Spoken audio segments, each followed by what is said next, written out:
The parents were off and vacationing and jet setting around the world. Like, I wore his robe. I smoked cigars. At that point, we got really cocky and we were just going through all their shit. Hello and welcome to the Roast of Your Teenage Self podcast. I am your host, your roast coming queen, a girl who smoked weed one time in the woods and immediately cheated on her boyfriend, Alise Morales. And with us today, we have such a funny comedian. You know him from The Daily Show, Conan, Kimmel, The Tonight Show, Showtime, NBC, CBS, all the networks. He's the co-founder of the All Things Comedy Network. But before all of that, he was a graduate of St. Ignatius College Preparatory High School. It's Al Madrigal. Yeah, yes. It all started at St. Ignatius College Prep. I actually went to, graduated from high school in 1989. And we just had our 30th anniversary, which was incredible. I did. I went. This is the first one I had actually gone to. I really enjoyed it. A lot of people that told me, this is cracking me and my friends up to keep doing what I'm doing. Hey. It seems like it's going well. Hey, you need to, I just want to say, keep doing what you're doing. Okay, so let's get into it, because that's a perfect place for us to start. So you said you call it SI? St. Ignatius, SI. So there's, okay. in San Francisco, there's, just to walk you through, in the city proper, there's, it's a West Coast Athletic League, and so there's SI, St. Ignatius, SH, and those are the rivals. And as you have Sacred Heart versus St. Ignatius, that was a big rivalry. Both have gone co-ed now. And then there's Reardon, which was another all-boys school. And then you compete, like Tom Brady went to Sarah, Barry Bonds went to Sarah, which was in San Mateo, and they competed in our league. And then there was St. Francis, Bellarmine, and Mitty all competing in like the same conference. So those are all the Catholic sort of high schools in the San Francisco Bay Area. So did like each school have kind of like a reputation, like where they like, oh, SI, like that's the stoner school? Yeah, they used to call us the Cherries, and it was we were all the sort of preppy city kids. That was okay. And my dad also went to the same high school. So my dad graduated from there in 1957, and we shared in common, we both had the same math teacher. Really? So yes, so freshman year, I was his last year. It was J.B. Murphy, who was this old, and he taught dumb math. So me and my dad, not great math students, to both have the dumb math teacher that was historically, it was like his first year teaching and his last year teaching. And so think about that.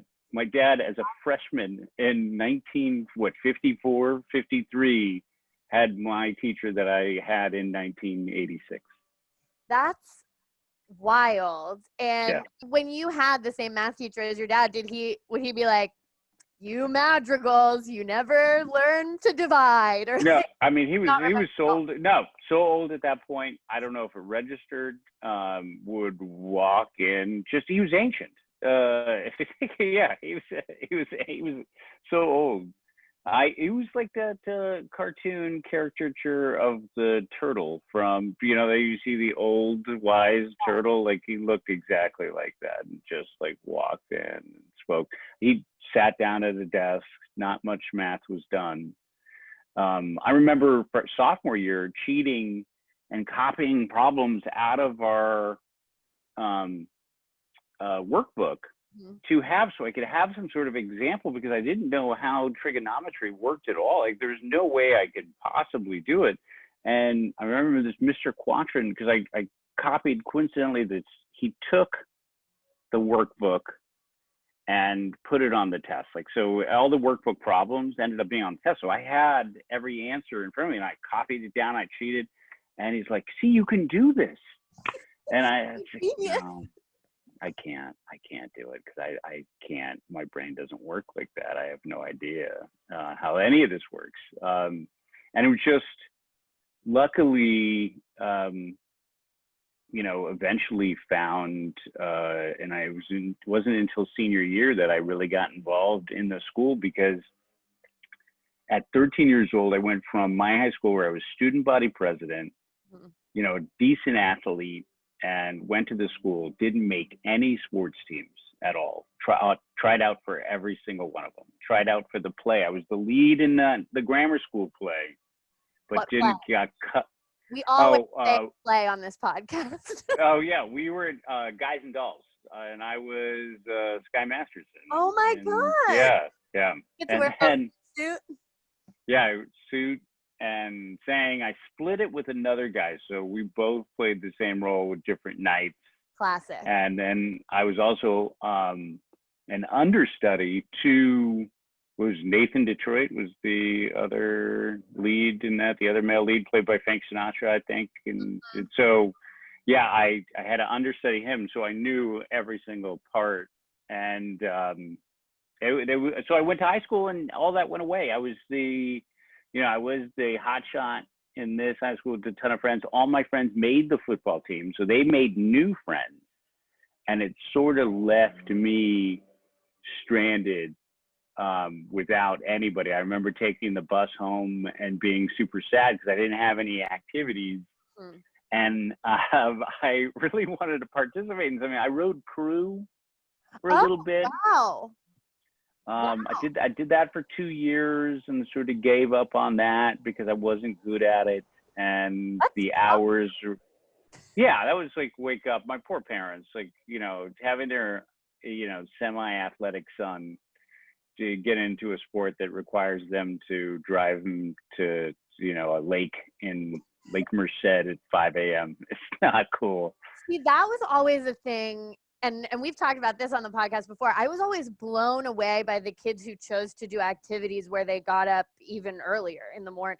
Like, it was hell to wake up for high school for me. And so the idea of being like, no, you're actually going to get up at 5 and you're going to be on a boat, that was not something I could do. No.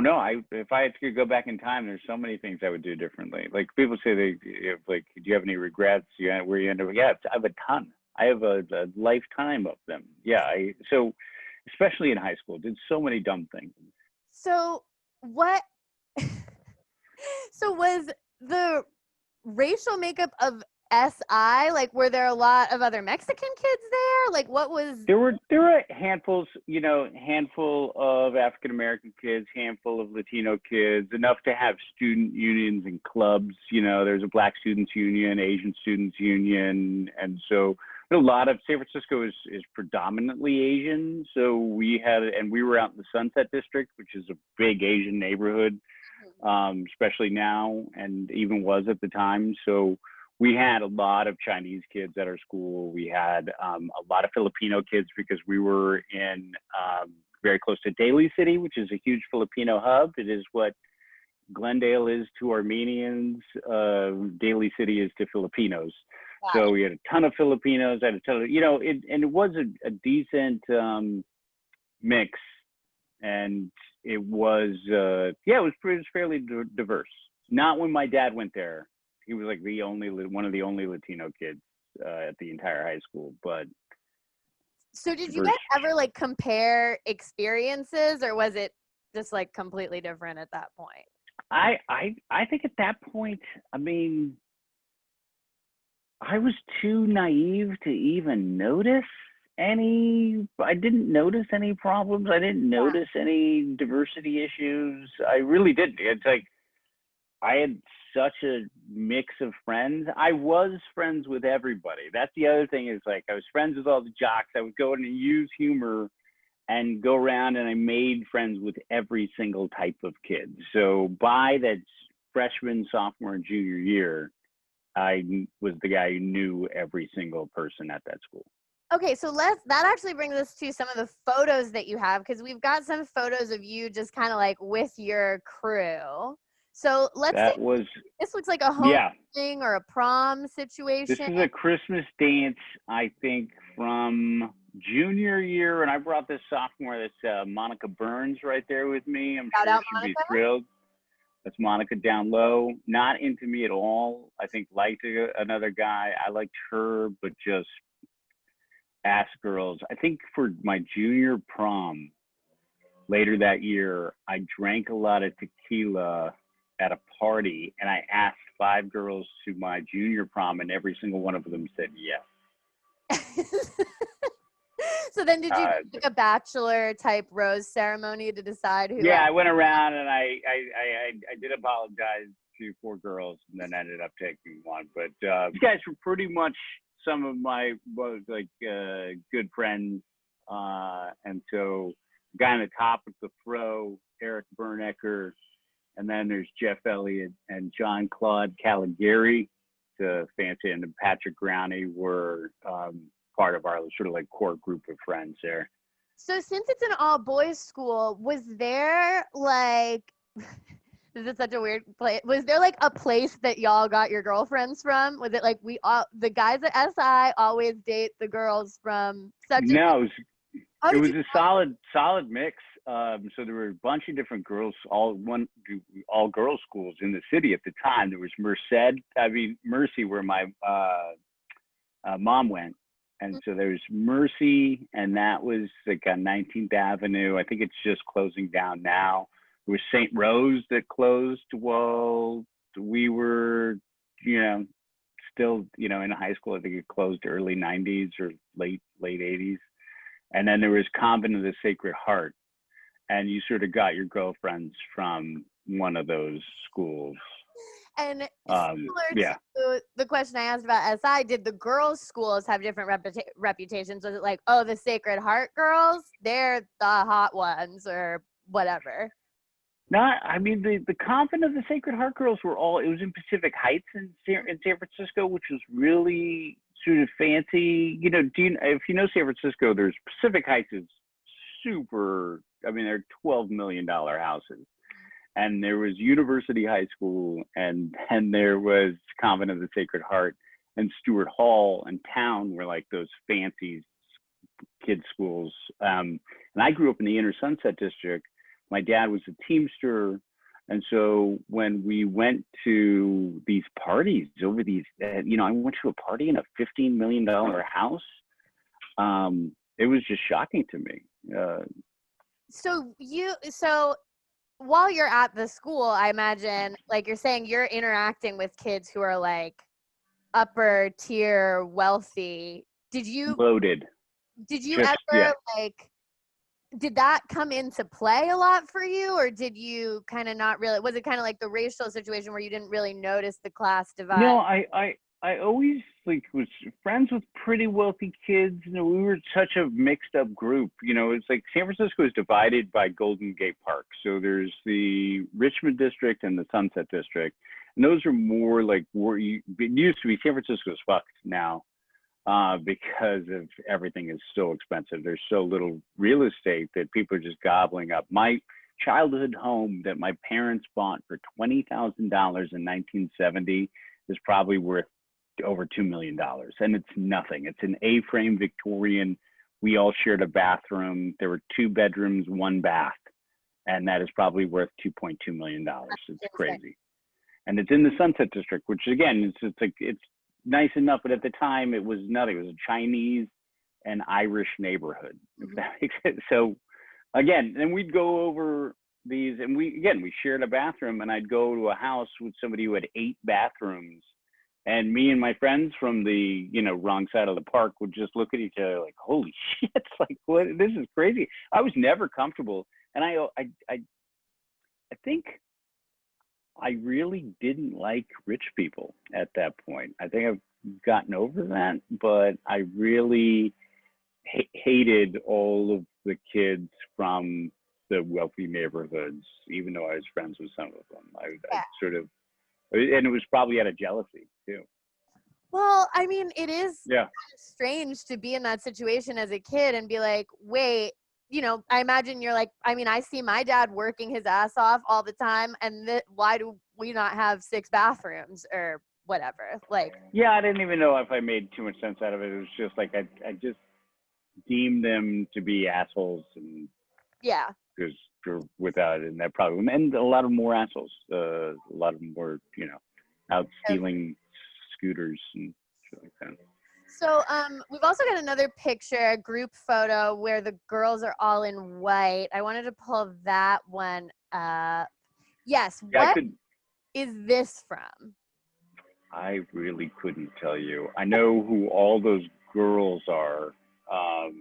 I think for the most part, I'm rocking that. Look at that hair, that Yeah. poof. It should have shaved on the side. Look at me in the back. I think that sort of says everything right there. Like it really, everything that we're talking about. That's in Pacific Heights.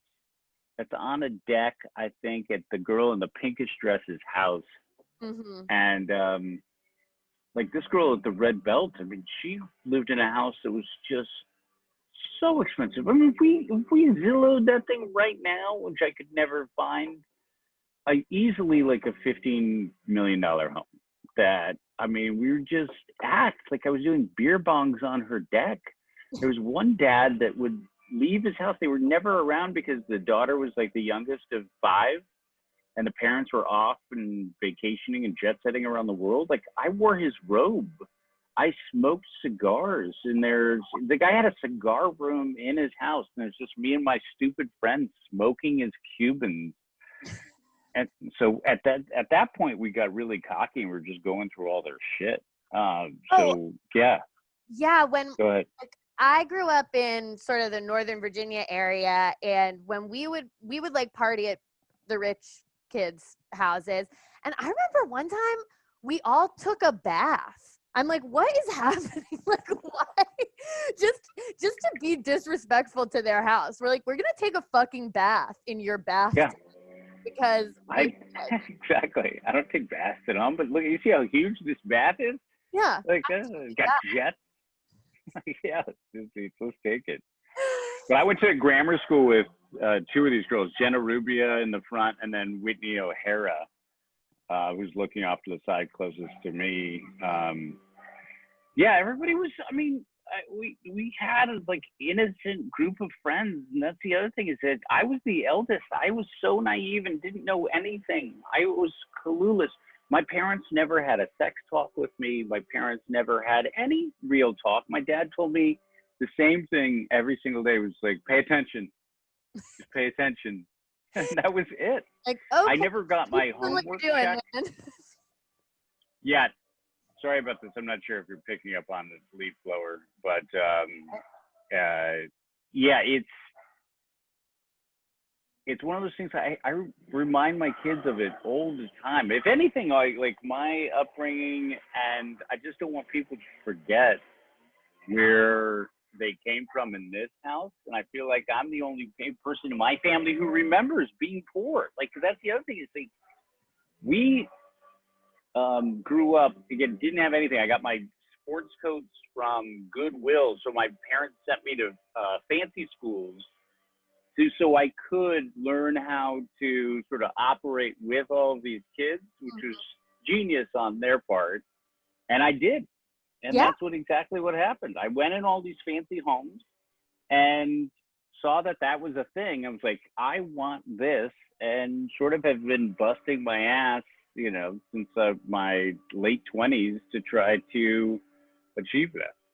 So that's super interesting. You also said that, it took you a little while to like get into, like to find your place at the school. We talked a little bit before recording, and I would love to pull up, you had a newspaper column, correct?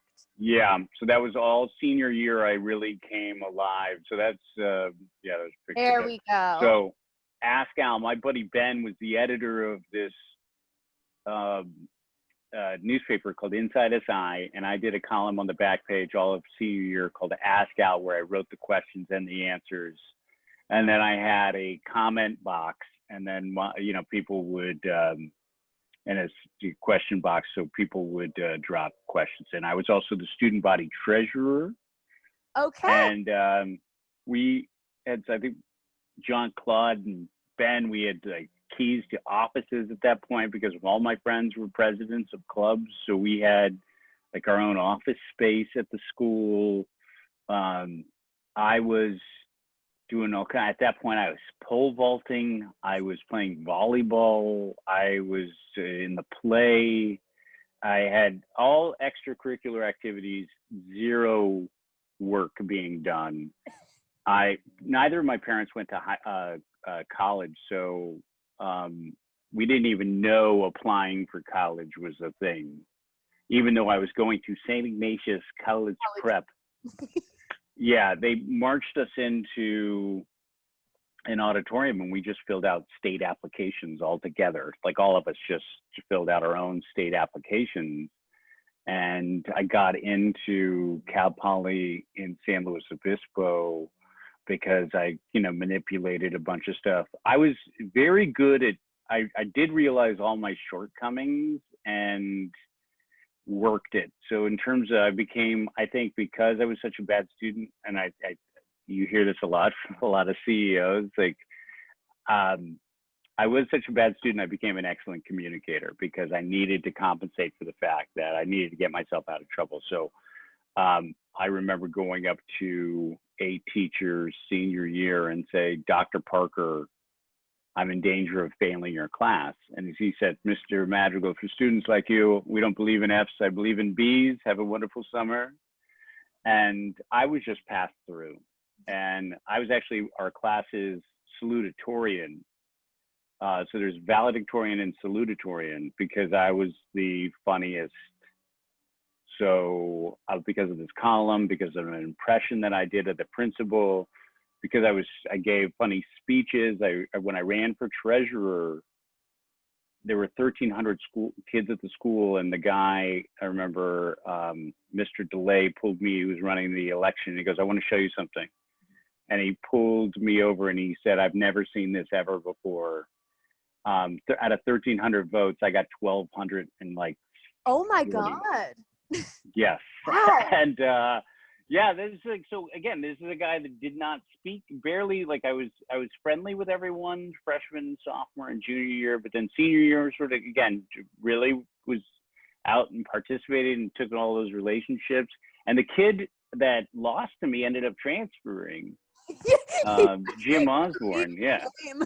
He had to leave the school in shame. He's one of my friends. I actually went to, lived with him in college. But yeah, he went to Sarah. So okay, first of all, what do you think accounts for that change of like, I'm not involved, suddenly senior year, you're doing all of this stuff, you're a salutatorian, which I thought was usually the person who got the second highest grades. At a lot of high schools it is. I think at our high school it became who the funniest guy was, because there was a guy named Tim Reardon who and now is the principal of Reardon High School. He was salutatorian, ended up going to Notre Dame, but not a good student. That's the other thing, is like, we've talked about it.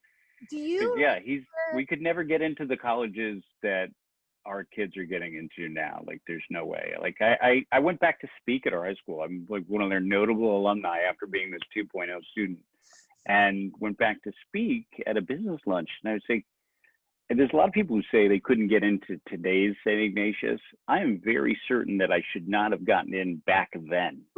Like, I had no business going to this school. I can't impress upon you enough how clueless I was, and just marching, Mr. Magooing my way through. So how did I become this, like,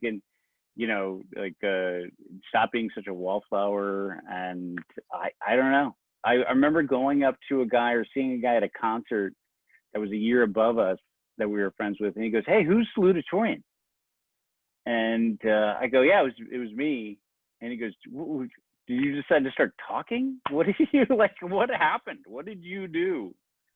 I couldn't even tell you. It's such a transformation, and it's so interesting. Do you remember any of the issues that you covered in your column? I would take stuff. I mean, I remember my buddy Dave Godoy got busted for smoking pot, and he said he was eating a green apple now and later, and that because they smelled it on him. And it definitely was pot, knowing Dave Godoy. And he and I remember I put a bunch of stuff in about Green Apple Now and Later. So I would always like take it, and then the Mr. Mazzara, the guy who busted him, came up to me in the hallway and was like, very funny, very funny. Like kind of like did you kind they of all liked it. to write what you wanted? Like Yeah, you could be a little we really did. controversial? They did not censor us at all. And I started a scholarship at that high school so we do the Mario Prieto Comedy Award. And I do that because this priest, actually, it's crazy. It's just, I'm realizing it's behind me right now, but this picture, this is a photo of Mario Prieto when I went back and I spoke at the school, and that's my good friend John Glugowski. Again, another guy from the wrong side of the tracks who's one of the most successful lawyers in San Francisco. Like, he's such a badass. And I do think we both had a similar experience. Like, he's Panamanian and Polish, and I'm half Mexican and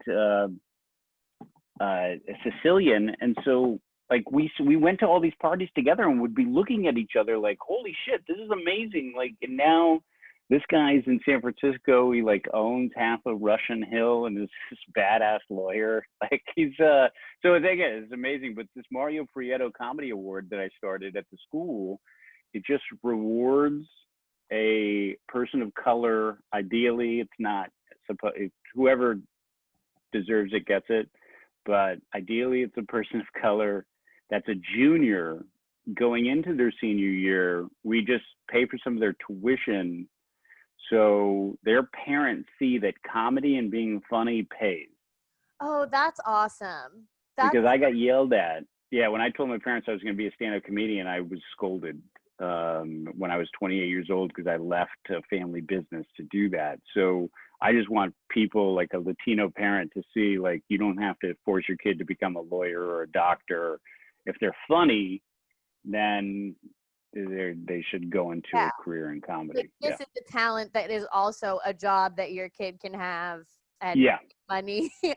That's so interesting. So I'd love to talk a little bit about, you used to, I guess, write and perform some of the pep rallies at your school. So I wanted to pull out some of the rally photos, because that seems pretty tied to you becoming a comedian now. So here you are. Yeah, is this just sitting down?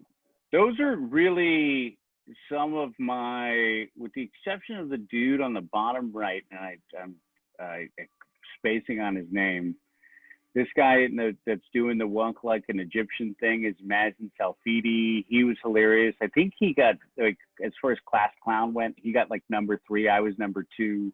And then those are pretty much all my friends right there. That's my, like, most of my friends. And then I would write and produce. I just did a couple rallies. One was a lip syncing battle. Wow. In 1989. Yeah. And then the other one was a WWF fight.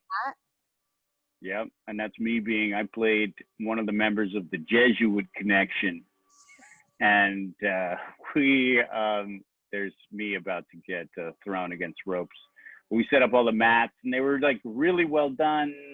But I was seriously full on Jason Schwartzman from Rushmore with a headset, like saying, "You guys go, go, go, go," with a clipboard, like in this whole thing. Wrote the entire thing, had everybody rehearsing, and it was, I think, instrumental in me, like, stepping out of my shell and getting into comedy later on in life. For sure. And so was this like, would you write, I imagine they were like school specific sketches, similar to like the column where you would like inject school culture into the things? Yeah, I took 2 very popular things. I took, professional wrestling, and then created characters based on all of our rivals. And then, ultimately our school won. And I was like, yeah. So then did the same thing with that lip sync show, which was modeled after, like, there was a show called Putting on the Hits.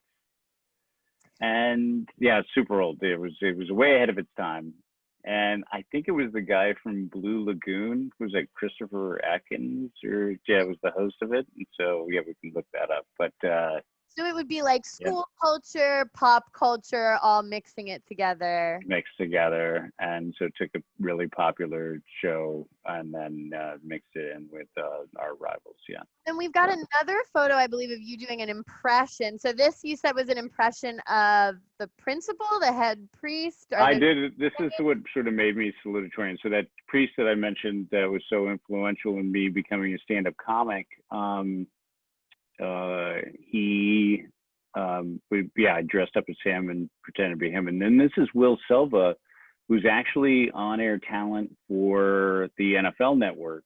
oh, So he's on the show called Good Morning Football on the NFL Network every single morning.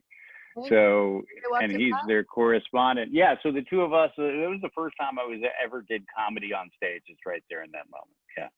And again, we destroyed. It was so fun. So in that, as you're doing this, like you're putting together these rallies, you're doing this impression, it's crushing, funniest boy in school, etc. How much in your brain were you at all thinking like, oh, I should be a comedian, or was that not really registering? Didn't even know what jobs existed in comedy. I knew that I had two comedians I grew up with on my block in San Francisco, Michael Pritchard and Mike Meehan. So the Meehan brothers, it was Howard Meehan, Chris Meehan, John. There was 8 kids in this family, and we were all pretty close growing up, but they were much older. And Mike Meehan became a very successful Bay Area comic, and so he was on the radio. And I knew that you could become a comedian. He was on Mario Joyner's half-hour comedy hour, which was on MTV. It was like one of the first stand-up shows, and I remember watching that and seeing him on it and just being thrilled. And then, so I knew it was a job. It just took me a long time to put it together. Again, really clueless. If that's the big, I think, takeaway from all of this is how clueless I was at the time and going through high school. Well, that's why the scholarship that you started is so interesting, because like, you know, I was very involved in the plays and I always was like the funny person in the play. But Yeah. I feel like that scholarship, it also, not even just for the parents, it also tells the kid like, oh, also this is a job. Like you could do this too, because I just thought, I was like, well, I don't want to go to theater school and be an actress. So I guess this is just kind of like the end of it, not realizing like you could be a comedian and that's a whole kind of different path. All right. So I think we're coming to the end here. I wanted to pull up your senior yearbook photo so that we can take a look here, because I feel like we've done a good job of kind of talking about your whole journey from wallflower to salutatorian. There we go. No sideburns, not a good look on anyone. Always have sideburns. Like, yeah, sideburns help you out. You look so young. It's crazy, like a little baby. For those who are listening to the audio version, your quote is, "I won't stay young forever, but I'll always be immature." Do you feel that have you lived up to your yearbook quote? I really have. I really have. I still to this day. I mean, I just look. I get made fun of a lot because by my wife and kids because I am prudish in a way, but in terms of like being goofy with the kids, like yeah, I definitely have kept things silly. But yeah, it's just I don't even know where I pulled that from, and probably didn't give it much thought at the time. So it was like everything else in high school. Just yeah, here, quote, done. Thought of this. This sounds good. No, definitely took it from somewhere. Just no idea where I grabbed it from. Were you like, because you talked a little bit about drinking tequila, your friend got caught smoking pot. How much like partying, how much sex, drugs, rock and roll were you involved in at this time? Sex was just non-existent. I had a girlfriend at the end of senior year. She took me to her prom. I took her to my prom, and that was it. I was probably like heartbroken when, you know, she went to college, and then as far as like drinking and partying, late bloomer there as well. I think my dad, so this is interesting actually.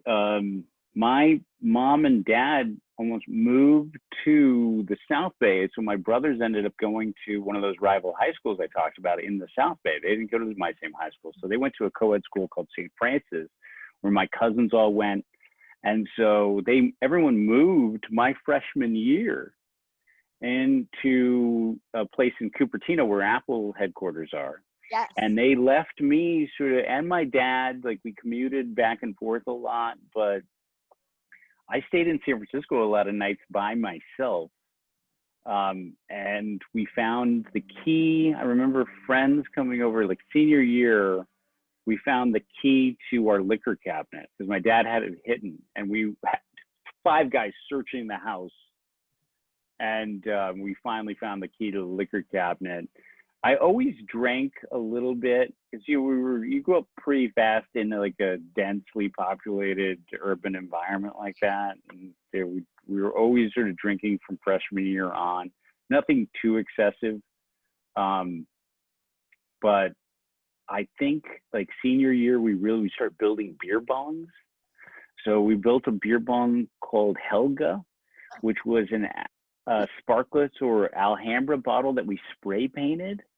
And you put it on your head, and then the funnel ran through the handle and then into your mouth. So you couldn't see what people were pouring in above you. So there was that at parties, and people would flick cigarettes. There was a tremendous amount of smoking. We all smoked cigarettes, like for the most part. Like everyone's smoking cloves and cigarettes. A lot of, we buttoned up shirts all the way to the top. Like it was like a preppy / mod thing that we were going for. We go to the Fillmore all the time and go to concerts. So, I mean, there was the Fishbone and the Untouchables. I remember seeing the Beastie Boys at License to Ill Tour. Madonna used to own a place on called Broadway called The Stone. And we looked at we didn't get in, it was sold out. And then we were standing outside, and my buddy Ben looked up at the list and saw KUSF, which was the University of San Francisco's radio station, which was really hip and cool in the city. Saw 2 names, said we were those 2 names. She crossed them off and let us in. Oh, that's so cool. And yeah, it was insane. Like I'm not sure if you saw any images or it's the License to Ill tour. There was a hooker in a cage, an inflatable penis, and I am 15 years old in the front. We were with a 13-year-old Rico Brandy, who a girl pushed him in the front row. Like we were all up in the front wearing our little hat, baseball hats sideways, and just having the best time. Girl pushes him. He punches the girl across the face and knocks her out. This is a 13-year-old boy punching a girl across the face. MCA from the Beastie Boys sees it happen, pulls the 13-year-old up on stage, sits him in a chair at the concert, and then gives him a 6-pack of Heineken cans, which we didn't even see at that point because there was like Heineken in bottles only. And then this 13-year-old sat and drank a 6-pack of beer while watching the entire show from the stage. That he was rewarded for punching a girl across the face. A different time. It was a different time. Yeah, a simpler time. 15, smoking cloves, punching ladies in the face. It was wild. We did get into trouble. We all went up to Legion of Honor, which is above. So there was 2 beaches. We would do fires at the beach, Baker Beach, and a lot of people would congregate. We'd go out pretty much every single Friday and Saturday night. And were you smoking weed at that time, or how much? Oh no! I absolutely just not really. So again, naive. Like I would drink, but scared of smoking pot. And were you smoking cigs? Yes. Yeah, it's so funny to me to be like, I'm not gonna smoke weed, but I am gonna smoke a clove, which is like dummy. Like put a golf ball size hole in your lungs, and just you're coughing up blood. You're like, no weed for me. Yeah. Like, no, yeah. that's too messed up. Yeah.